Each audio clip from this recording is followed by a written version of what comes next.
जय श्री राम बच्चों, राधे राधे। आपका स्वागत है हमारे आज के चैप्टर 2 में। हम आपको बताने वाले हैं कि आज का हमारा इम्पोर्टेंट चैप्टर है जो कि है पुष्पी पादपों में लैंगिक जनन। पुष्पी पौधों में लैंगिक जनन की प्रक्रिया किस प्रकार होती है और किस तरह से होती है। आज हम आपको इसके बारे में बताएंगे, पूरी जानकारी देंगे। जो है हमारा चैप्टर 2 क्लास 12 वालों के लिए बहुत ही इम्पोर्टेंट होने वाला है। आप देख सकते हैं, ये है हमारी पहली हेडिंग होती है बच्चों, पुष्प की संरचना। पुष्प की संरचना कैसे होती है इसके बारे में हम आपको बताएंगे। पुष्प पादप का मुख्य जनन अंग होता है। पौधे का मुख्य जनन अंग पुष्प होता है। पौधे का मुख्य जनन अंग पुष्प होता है। इसके बारे में हम आपको बताएंगे। एक पूर्ण पुष्प में लिखित चार भाग होते हैं। 4 भाग उपस्थित होते हैं एक पुष्प में। हो गया हमारा जैसे कि बाह्य दल पुंज, पुमंग और जायांग। ये पौधे के पुष्प के 4 भाग है जो हम आपको बताने जा रहे हैं। पहला आता है हमारा बाह्य दल पुंज, जिसको कहते हैं कैलिक्स।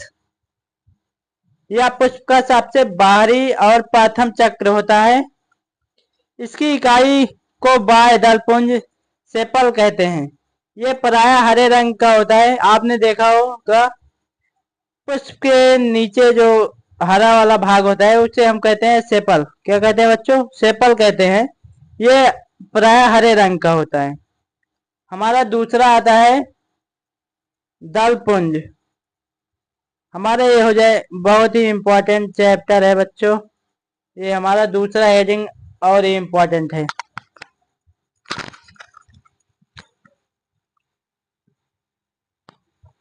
देख सकते हैं ये है हमारा दलपुंज, इसको कहते हैं क्रोला। यह पुष्प का दूसरा चक्र होता है। इसकी इकाई को दल या पेटल कहते हैं। ये रंगीन होते हैं एवं कीटों को परागकण हेतु आकर्षित करते हैं। हमारा पुष्प का जो रंग वाला भाग होता है उसे हम कहते हैं क्रोला, जो कि हमारे कीटों को आकर्षित करता है। कीट क्या है? कीट तो आकर्षित होते ही हैं और हमारे मनुष्य आकर्षित हो जाते हैं। तो कीट क्या है?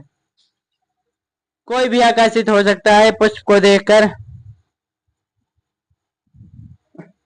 पुष्प का प्रयोग हम कई जगह पर करते हैं। हमारा आता है तीसरा नंबर आता है पुमंग, जिसको कहते हैं एंड्रोसियम। यह पुष्प का तीसरा चक्र है जिसमें प्रायः अनेक पुंकेसर उपस्थित होते हैं। यह पुष्प का नर जनन अंग होता है। पुष्प का नर जनन अंग पुमंग कहलाता है। चौथा नंबर आता है हमारा जायांग, जिसको कहते हैं क्या? ये हो गया हमारा गाइनोसियम। यह पौधे का चौथा चक्र होता है जिसमें प्रायः एक से अधिक अंडक या स्त्री केसर उपस्थित होते हैं। एक से अधिक अंडक पाए जाते हैं पुष्प के अंदर, या स्त्री केसर होते हैं, जिसे हम कार्पल कहते हैं। क्या? कार्पल कहते हैं बच्चों। ये हो गए हमारे सहायक चक्र, जैसे बाह्य दल पुंज, आवश्यक चक्र हो गए पुमंग और जायांग। हम आपको पुष्प के माध्यम से समझाएंगे इसकी संरचना कैसे होती है। देख सकते हैं ये हमारा पुष्प का चित्र है। नामांकित चित्र है। जैसे देख सकते हैं ये हो गया हमारा परागकोश और ये हो गया हमारा पुतंतु। सबसे पहले आता है हमारा ये पुष्प वृंति, इसे कहते हैं पुष्प वृंति। ये हमारा हो गया सेपल बाह्य दलपुंज, इसका मतलब ये हो गया हमारा दलपुंज। और ये हो गया हमारा परागकोश। हमारा परागकोश यहाँ पर होता है ये। और ये हो गया स्टमा, वाटिकाग्र और वाटिका। ये हो गया हमारा वाटिकाग्र और वाटिका, ये हमारा। और ये अंडाशय है, ये जो आपको दिखाई दे रहा है ये है हमारा अंडाशय। और ये जो बीच ये डिजाइन दिखाई दे रहा है ये हो गया हमारा बीजांड आसन। इसको कहते हैं हम बीजांड का आसन, जहाँ पर बीज उपस्थित होता है। ये हमारा ओव्यूल हो गया, अंडाशय। ये हमारा हो गया पुष्पासन, पुष्प। इस पे ये हो गया पुष्प का स्थान, इस पे पुष्प स्थापित होता है। पुष्प के विभिन्न अवयव हैं, इसमें देख सकते हैं आप बच्चों। अब हम आपको बताएंगे निषेचन के बाद पुष्प में क्या क्या बदलाव आते हैं। निषेचन पूर्व संरचनाएं एवं घटनाएं। पुष्प के अंदर नर जनन अंग पुमंग तथा मादा जनन अंग जायांग पाए जाते हैं। पुमंग की इकाई को पुंकेसर तथा जायांग की इकाई को स्त्री केसर अंडप कहते हैं। जो बच्चों हमारा पुमंग होता है की इकाई को पुंकेसर कहते हैं। पुमंग की जो इकाई होती है उसे हम पुंकेसर कहते हैं। और जायांग की इकाई को स्त्री केसर अथवा अंडप कहते हैं। इसके बाद आता है हमारा नर जनन चक्र पुमंग। देख सकते हैं बच्चों, नर जनन अंग पुमंग, इकाई पुंकेसर। ये हो गया हमारा पुंकेसर। इसे लघु बीजाणु पड़ कहते हैं, माइक्रोस्पोरोपेल कहते हैं। पुंकेसर की प्रारंभिक संरचना कैसे होती है हम आपको दिखाएंगे। पुतंतु को हम फिलामेंट कहते हैं बच्चों। क्या कहते हैं? फिलामेंट। पुतंतु को हम फिलामेंट कहते हैं। आप देख सकते हैं बच्चों की हमारा फिलामेंट जो होता है वो लंबा व पतला वृंत जो पुंकेसर को पुष्पासन से जोड़ता है। पुंकेसर को पुष्पासन से जोड़ता है उसे पुतंतु कहते हैं। परागकोश आता है हमारा एंथर। पुतंतु के मुक्त सिरे पर लघु बीजाणु युक्त फूली हुई संरचना पाई जाती है जिसे परागकोश कहते हैं। जो हमारे पुष्प का फूला हुआ भाग होता है बच्चों उसे हम कहते हैं परागकोश। प्रत्येक परागकोश द्विकोष्ठीय संरचना होती है। हर एक परागकोष्ठ में दो परागधानी उपस्थित होती है बच्चों, जिसे लघु बीजाणुधानी माइक्रोस्पोरेंजियम भी कहते हैं। इस प्रकार हर एक परागकोश में 4 लघु बीजाणुधानियां उपस्थित होती हैं। 4 लघु बीजाणुधानियां उपस्थित होती हैं। एक पुष्प में 4 लघु बीजाणुधानियां पाई जाती हैं। ये हम आपको चित्र की सहायता से बताते हैं। जैसे ये हो गया हमारा परागकोश, ये फूला हुआ भाग दिखाई दे रहा है, ये हो गया परागकोश। इसके बीच का भाग हो गया पुतंतु और नीचे का भाग कहलाता है पुंकेसर। ये देख सकते हैं हमारा ये हो गया, ये परागधानी या लघु बीजाणुधानी है। ये हो गया हमारा लघु बीजाणुधानी परागधानी है। ये हमारा लघु बीजाणुधानी है, आप देख सकते हैं। द्विकोष्ठीय संरचना है। अपवाद में हमारा जैसे आ गया एक कोष्ठीय परागकोश एंथ्रोलेब। दूसरा आता है हमारा माइक्रोस्पोरेंजियम। एग्जाम्पल हो गया हमारा मालवेसी, जिसे हम कोटल कहते हैं, कौन नल कहते हैं। बच्चों हमारे परागकोश की संरचना कैसे होती है हम आपको बताएंगे। इसके चारों तरफ 4 भित्तियां उपस्थित होती है। परागकोश के चारों तरफ 4 भित्तियां उपस्थित होती है। ऐसे 4 लेयर पाई जाती है। पहला हो गया लेयर हमारा अधिचर्म, जिसको हम इंग्लिश में कहते हैं इंडोडर्मिस। यह पराग कोश की सबसे बाहरी परत है। यह एकल कोशिकीय मोटी परत होती है। इसकी उपस्थिति प्रपशु से नहीं होती है। यह एक सुरक्षात्मक परत होती है जो कि हमारे परागकोश को सुरक्षा प्रदान करती है बच्चों। हमारा दूसरा आता है अंतःस्थेसियम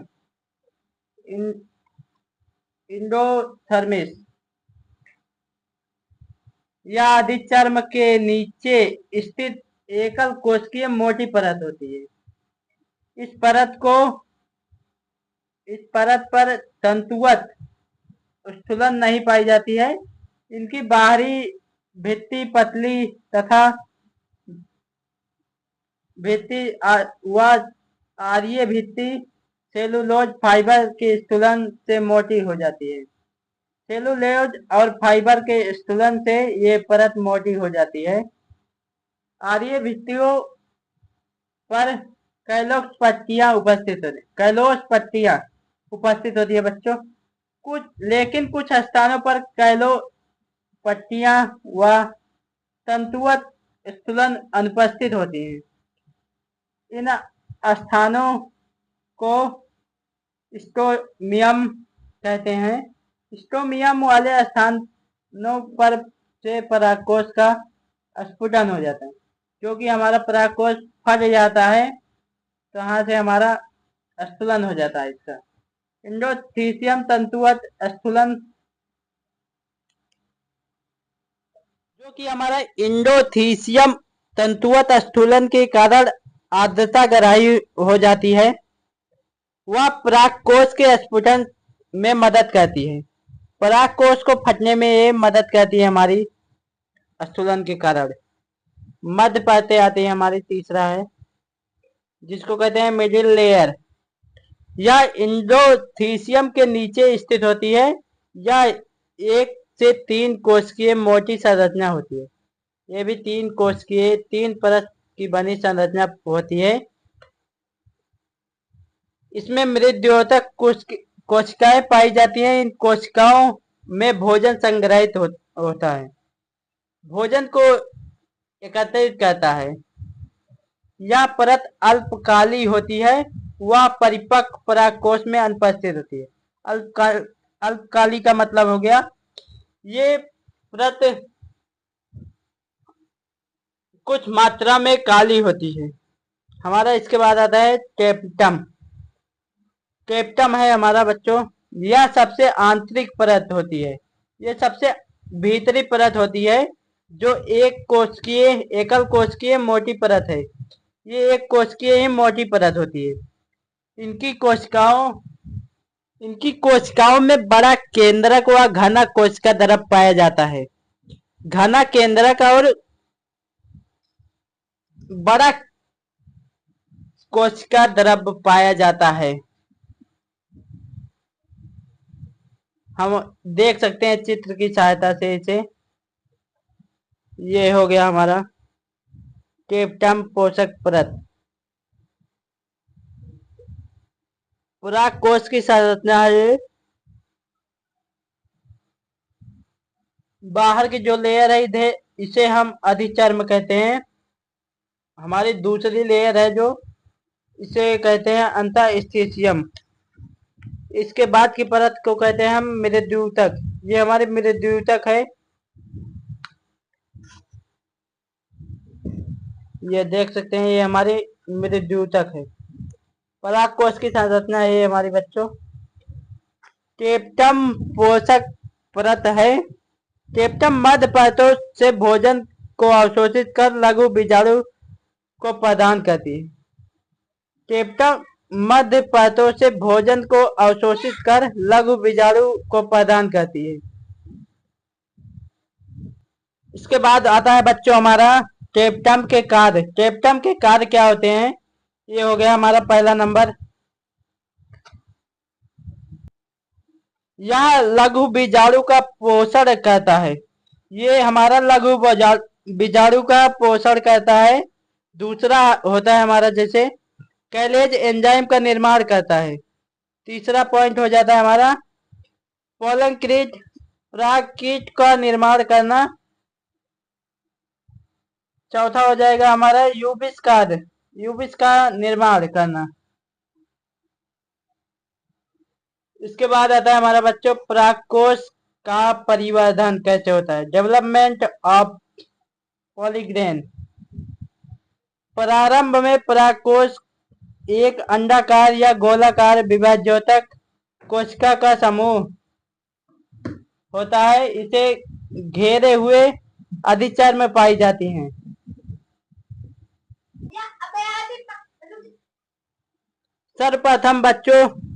सर्वप्रथम मध्य में संवहन ऊतक का निर्माण होता है। शीघ्र ही अधिचर्म के नीचे स्थित चारों कोनों पर अधोचर्म क्षेत्र में कोशिकाओं का समूह आकार में बड़ा हो जाता है।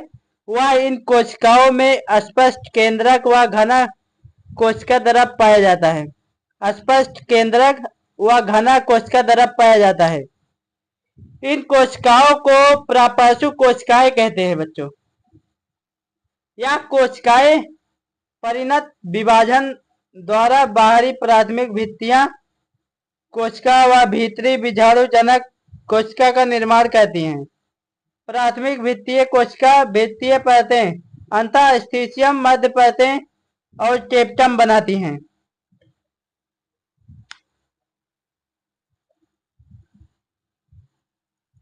प्राथमिक बीजाणु जनक कोशिका में समसूत्री विभाजन द्वारा बीजाणु जनक ऊतक का निर्माण करती है। समसूत्री विभाजन द्वारा बीजाणु जनक ऊतक का निर्माण करती हैं बच्चों। इस ऊतक की प्रत्येक कोशिका लघु बीजाणु मातृ कोशिका की तरह व्यवहार करती हैं। ये कोशिकाएं द्विगुणित होती हैं। ये कोशिकाएं बच्चों दो गुणित होती हैं। प्रत्येक क्रियात्मक लघु बीजाणु मातृ कोशिका एक आद्र सूत्री विभाजन द्वारा विभाजित होकर 4 आगुणित परागकण या लघु बीजाणु बनाती है। 4 आगुणित परागकण लघु बीजाणु बनाती हैं। ये हमारा हो गया विभाज्योतकी ऊतक अधिचर्म। देख सकते हैं बच्चों, पहला हो गया हमारा विभाज्योतकी ऊतक अधिचर्म है। ये जो ऊपर की लेयर दिखाई दे रही है आपको अधिचर्म है। ये हमारा दूसरा आता है प्रापंशिक कोशिका। ये जो आपको बीच में दिखाई दे रहा है कलर वाला कलरफुल भाग, ये हो जाएगा हमारा प्रापंशिक कोशिका। और ये बीच में जो है ये है हमारा संवहन ऊतक। इसके बाद आता है हमारा प्राथमिक बीजाणु। ये देख सकते हैं ये हो गया हमारा प्राथमिक भित्ति कोशिका। ये बच्चों ये प्राथमिक बीजाणु हो गया हमारा। इसके बाद आता है हमारा, देख सकते हैं ये वाला भाग, ये हमारा बीच का संवहन ऊतक है। ये अधिचर्म है, इसी में अंतःस्थितियम है, मध्य परतें हैं इसकी, और ये इधर टेप्टम है, ये देख सकते हैं। इसके बाद आता है हमारा बच्चों परागकोश का स्फुटन। जब परागकोश परिपक्व होता है तो उसकी भित्तीय परतों में अनेक परिवर्तन होता है। जब हमारा परागकोश पूर्ण रूप से बन जाता है तो उसमें उसकी भित्तीय कोशिकाओं में अनेक परिवर्तन होते हैं। सबसे पहले मध्य परतें टेप्टम को कुपोषण देने के पश्चात नष्ट हो जाती है। हमारा टेप्टम नष्ट हो जाता है। लघु बीजाणु धानी में यूबिस काय को मुक्त करके टेप्टम परत भी नष्ट हो जाती है। परागकोश जब हमारा परिपक्व हो जाता है तो हमारा टेप्टम नष्ट हो जाता है बच्चों। शुष्क मौसम में परागकोश का स्फुटन होता है। इंडोथीसियम परत के आर्द्रता ग्राही के कारण उससे जल की कमी होती है, जिसके कारण इंडोथीसियम की बाह्य परत भित्ति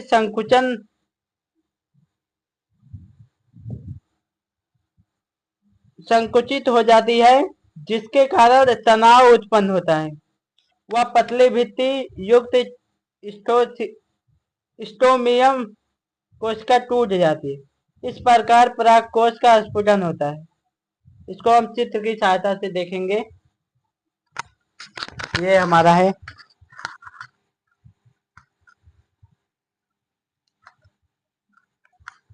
ये देख सकते हैं बच्चों,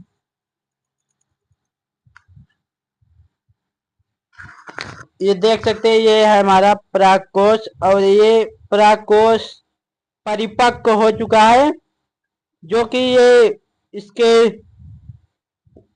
नष्ट हो गए हैं टेप्टम, तो ये हमारा परागकण बाहर आ गया है, परिपक्व परागकण हो गया है ये। इसके बाद आता है हमारा लघु बीजाणु या नरो नर युग्मक भेद परागकण।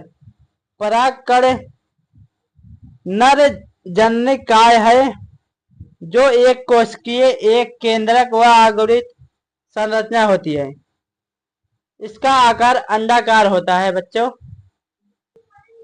या गोलाकार होता है, अंडाकार व गोलाकार होता है, या दो परतों से घिरा होता है, बाह्य चोल तथा अंतःचोल। परागकण के चारों ओर एक गाढ़ा चिपचिपा तरल पदार्थ पाया जाता है, जिसे परागकीट कहते हैं, परागकीट कहते हैं, जो कि हमारे पक्षी इसको आके अपनी चोंच की सहायता से चूसते हैं। ये हो गया हमारा परागकण, देख सकते हैं ये हमारा परागकण है, और इसका ये हो गया बाह्यचोल और ये हो गया अंतःचोल। ये परागकण के अंदर का केंद्रक हो गया। ये जो आपको गोल सी संरचना दिखाई दे रही है, ये हो गया बच्चों रीछ का हमारे।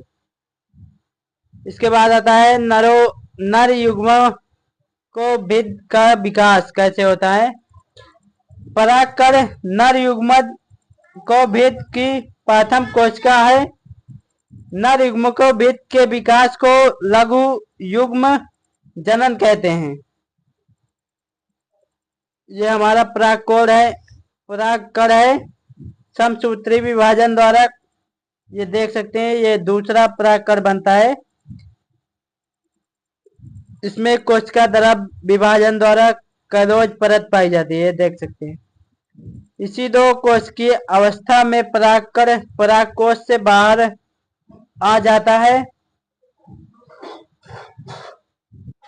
आगे हम आपको बताएंगे परिवर्धन स्त्री केसर वाटिकाग्र पर होता है। ये देख सकते हैं हमारा परागकण परागण पश्च परिवर्धन जो होता है, ये हो गया हमारा नर युग्मक अचल, ये देख सकते हैं इसमें फ्लैजेला नहीं होता है, कायिक कोशिका इसे कहते हैं। जनन कोशिका समसूत्री विभाजन द्वारा ये बना है। इसके आगे हम आपको बताते हैं परागकण परागण से पूर्व परिवर्धन।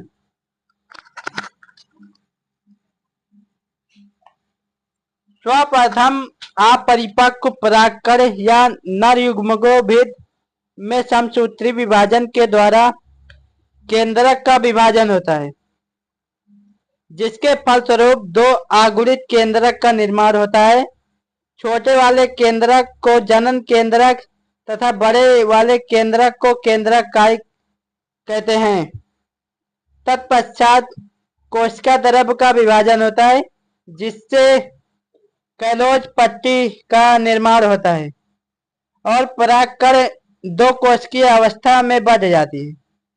समसूत्री विभाजन द्वारा हमारा परागकण दो कोशिकीय अवस्था में बढ़ जाता है।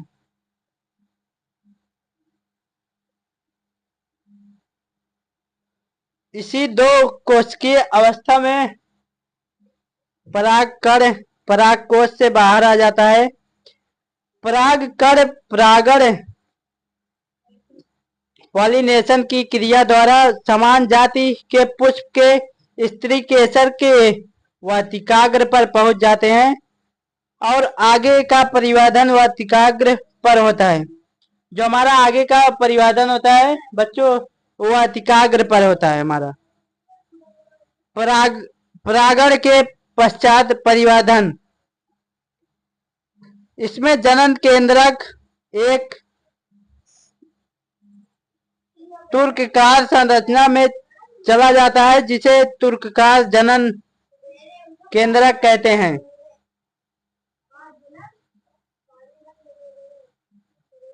देख सकते हैं इसमें जनन केंद्रक एक तुर्ककार संरचना में चला जाता है जिसे तुर्ककार जनन केंद्रक कहते हैं। तत्पश्चात तुर्कधार जनन कोशिका और कायिक कोशिका स्वतंत्र रूप से परागकण में तैरते रहते हैं। स्वतंत्र रूप से परागकण में तैरते रहते हैं। परागकण वाटिकाग्र से विभिन्न कार्बनिक पदार्थ और जल को अवशोषित करके फूल जाती हैं, जिसके फलस्वरूप अंतःचोल जनन छिद्र से बाहर वृद्धि करके पराग नलिका का निर्माण करती हैं। पराग नलिका का निर्माण होता है। तुर्ककार जनन कोशिका में समसूत्री विभाजन के फलस्वरूप दो अचल नर युग्मकों का निर्माण होता है। दो अचल नर युग्मकों का निर्माण होता है।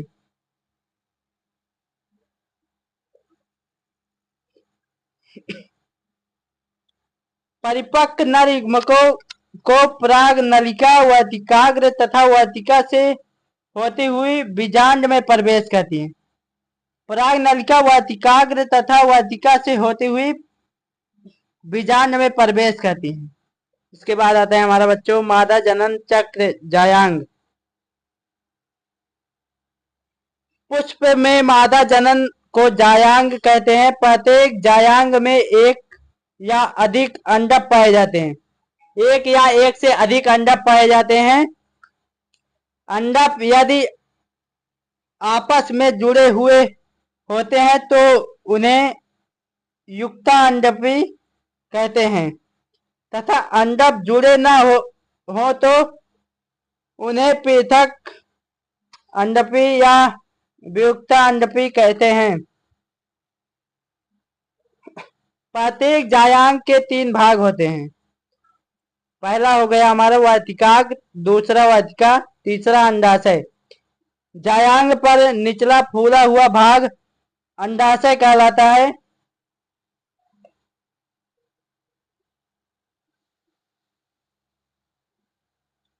जायांग का निचला फूला हुआ भाग अंडाशय कहलाता है, जिसके अंदर बीजांड मिलते हैं। जिसके अंदर क्या होता है बच्चों कि बीजांड आकर मिलते हैं। इसके बाद आता है बीजांड की संरचना या गुरु बीजाणु धानी। इसको इम्पोर्टेंट है हमारा बच्चों, इसके लिए हम आगे इसके स्टार बना लेंगे।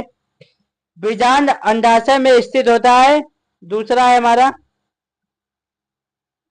अंडाशय में बीजांड की व्यवस्था में बीजांडासन बीजांडन्यास कहते हैं।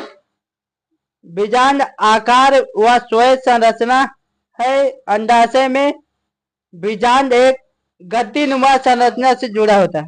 गद्दीनुमा संरचना से हमारा बीजांड जुड़ा होता है,